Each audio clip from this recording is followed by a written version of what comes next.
Chers téléspectateurs, bonjour.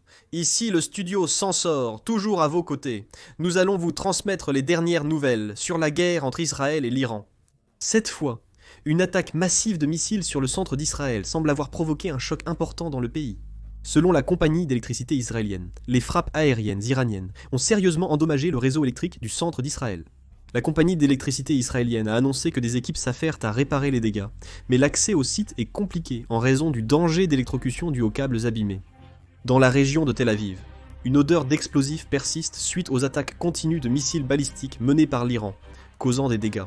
Un missile balistique iranien frappe un appartement à Tel Aviv, au centre d'Israël. 5 personnes sont mortes, et au moins 2 bâtiments ont été touchés par des missiles, faisant 103 blessés. Voici l'intérieur de l'ambassade américaine à Tel Aviv, partiellement endommagé suite à l'attaque au missile balistique. Un missile balistique iranien a été intercepté par l'armée israélienne, alors que 2 missiles se dirigeaient vers le ciel israélien. On suppose que la batterie de défense aérienne a intercepté ces missiles. Voici une base aérienne israélienne.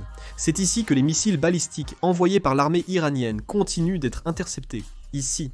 Pour une raison inconnue. Une explosion au sol a détruit la rampe de lancement. Des dizaines de missiles balistiques iraniens étaient interceptés sur cette base aérienne. La police israélienne a arrêté 2 espions en Israël, soupçonnés de collaborer avec l'Iran. Le 15 juin, l'Iran a attaqué l'institut de recherche Weizmann en Israël, incendiant complètement tous les bâtiments.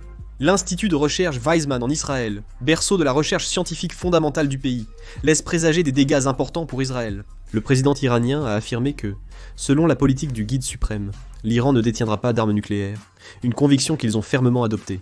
Le président iranien a également déclaré qu'ils ne sont pas des agresseurs, et qu'il est plus que jamais nécessaire d'avoir une unité interne pour faire face à l'agression d'Israël. Selon l'annonce de l'armée israélienne, l'Iran possède toujours des milliers de missiles. Selon l'ambassadeur des États-Unis en Israël, un missile iranien est tombé près de l'ambassade à Tel Aviv, causant des dégâts mineurs. Heureusement, il n'y a pas eu de blessés. Actuellement, 28 ravitailleurs aériens, KC-135 et KC-46 des États-Unis traversent l'Atlantique. Cela semble être pour une opération réelle plutôt qu'un exercice. On ne sait pas exactement où se dirigent ces ravitailleurs aériens, mais il semble que nous saurons leur destination dans quelques heures. Le porte-avions américain Nimitz fait route vers le Moyen-Orient et passera prochainement par Singapour. Je termine la vidéo ici. Merci.